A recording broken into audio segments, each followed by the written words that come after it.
First, I want to thank Canada. They did a great job of hosting this, and Foreign Minister Jolie, who had to leave here. She's going to go be sworn in, remain in her post, and she's become a friend in the last few weeks as we've worked together. I knew her a little bit before, but gotten to know her now, obviously, in this role. They did a great job of hosting it, a beautiful place, and so we're grateful to them. I think we have a very strong statement from the G7. Hopefully you've gotten that by now and have been able to see it. A very strong statement on a number of issues of mutual concern. We touched those topics. It was a really good engagement, and obviously there'll be some follow-up. And it sort of sets up for the leaders' meeting later on this year, and we hope that'll be equally productive. But we felt really good about the statement, worked hard on it. I think it reflects our points on a number of topics. And I would just say the one takeaway, you're going to ask me questions about things that are going on in different bilateral relationships and so forth. But I think what's important, and something I said at the outset, which everybody agreed with, is that we're not going to allow the things we disagree on, and we'll disagree on things, to keep us from working closely on the things we agree on. And there are a lot of those. And hopefully the statement reflects that, and our actions will reflect that. And so we feel really good about it. The other announcement, and I think that's already reflected in the President's statements, there was what we felt was a very positive and productive engagement yesterday with President Putin and Special Envoy Witkoff. Obviously, he is on his way back. He should be back, and hopefully we'll convene this weekend. We'll examine the Russian position more closely and determine, the President will then determine what the next steps are. Suffice it to say, I think there is reason to be cautiously optimistic. But by the same token, we continue to recognize this is a difficult and complex situation. It will not be easy. It will not be simple. But we certainly feel like we're at least some steps closer to ending this war and bringing peace. But it's still a long journey. It's a journey of many steps.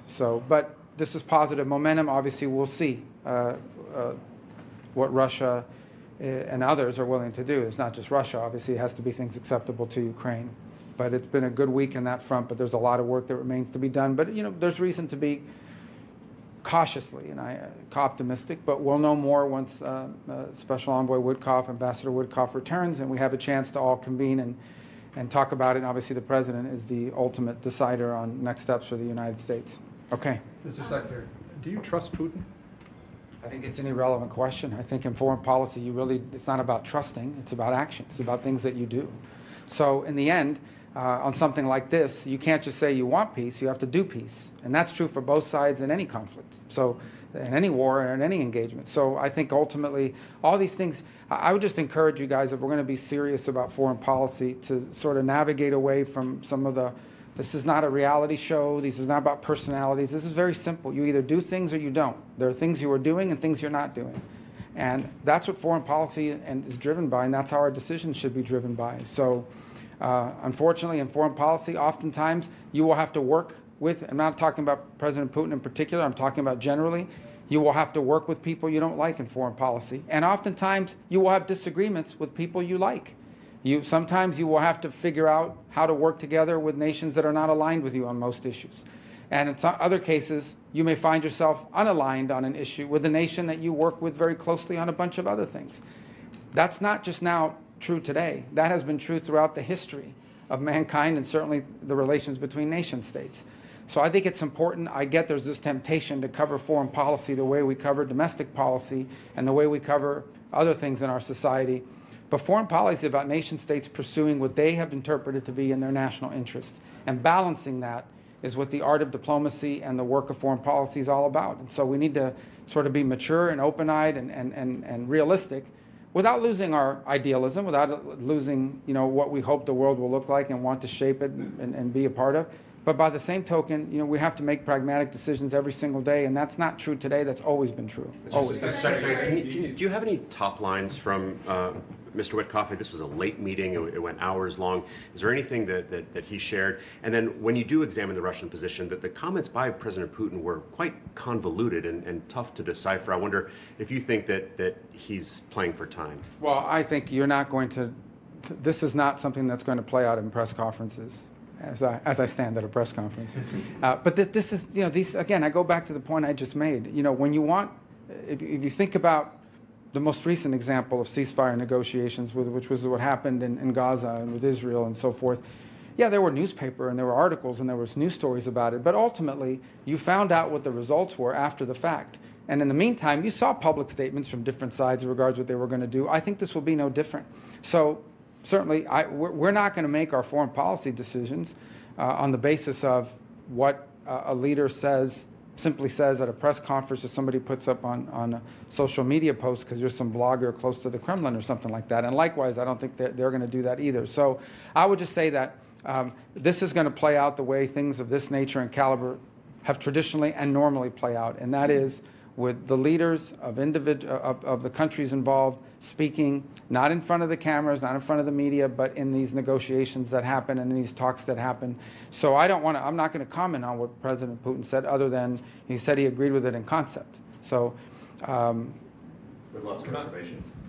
well, again, he said that at a press conference. As I said, and I go back to the phrase I used earlier, I think there is reason for cautious optimism that something good could come of this.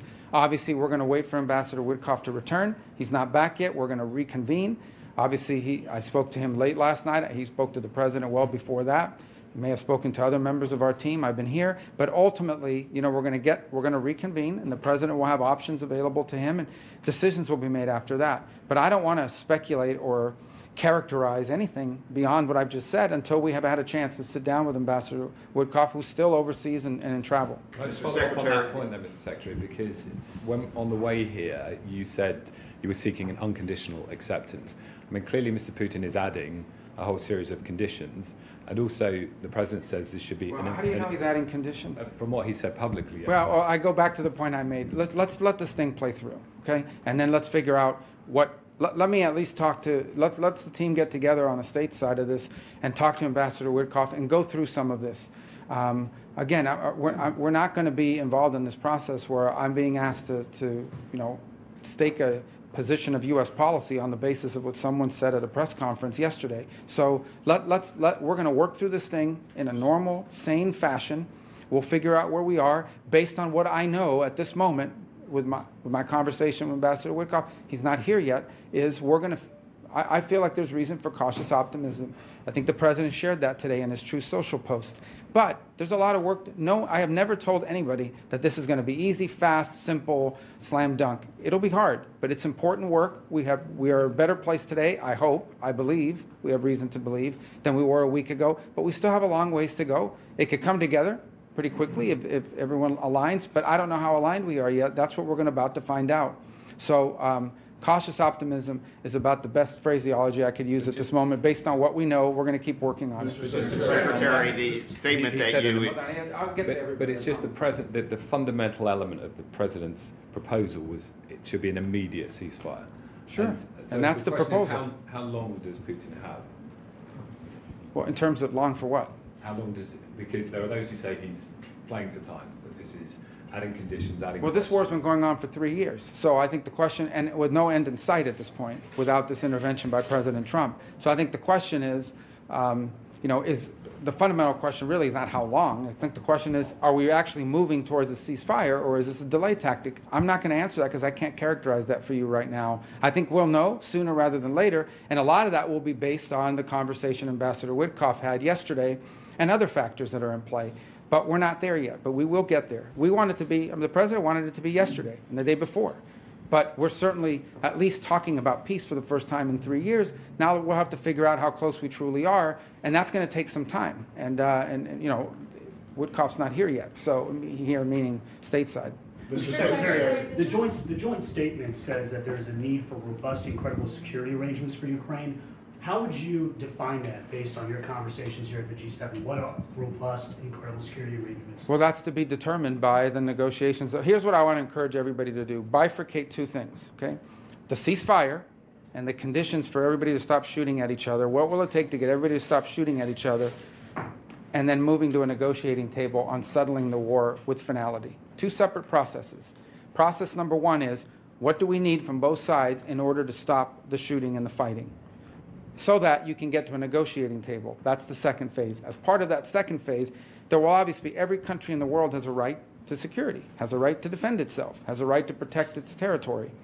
That will have to be part of that conversation. And it will have to be something that involves not simply the views of the United States, but other countries that are involved in that. I've repeated this over and over again. The European Union has imposed significant sanctions on the Russian Federation and on individuals inside of Russia. So they will have to be consulted and they'll have to be engaged in this process and so forth. So let's not predetermine or start putting everything ahead of itself here. The process of what long-term security means for Ukraine, that will be something that Ukraine will obviously have to agree with, and that will have to be worked through as part of that second phase. But we can't get to the second phase till we get through the first phase. We think it's very difficult to negotiate lasting peace and security in the midst of a all-out war. And so we have to try to lower that so that it makes it possible to move to phase 2 of this. Mr. Secretary, the statement that you issued a little while ago also notes that the G7 discussed ways to impose costs on Russia should that become necessary, to include caps on oil prices, additional support for Ukraine using seized sovereign Russian assets. Was there, but it said it discussed them, you didn't agree on them. Is there any agreement within the G7 on these particular measures, just what they should be in what order and what might trigger them, and why did you discuss them if you're so cautiously optimistic? Well, first of all, they were raised because the Europeans have their own set of sanctions and new ones they would like to impose. And certainly the United States is not a member of the EU. We don't have a vote at the EU. And so whatever they determine and decide to do, we can't control it. They ask us for our input, we'll give it to them, but that's not what's happening right now. So yes, it was discussed.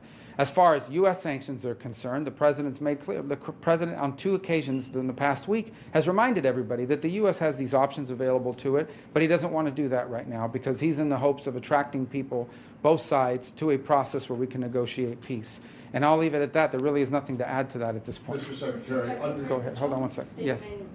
Reaffirmed unwavering support for Ukraine's territorial integrity, which has been largely absent in various U.S. statements since January 20th.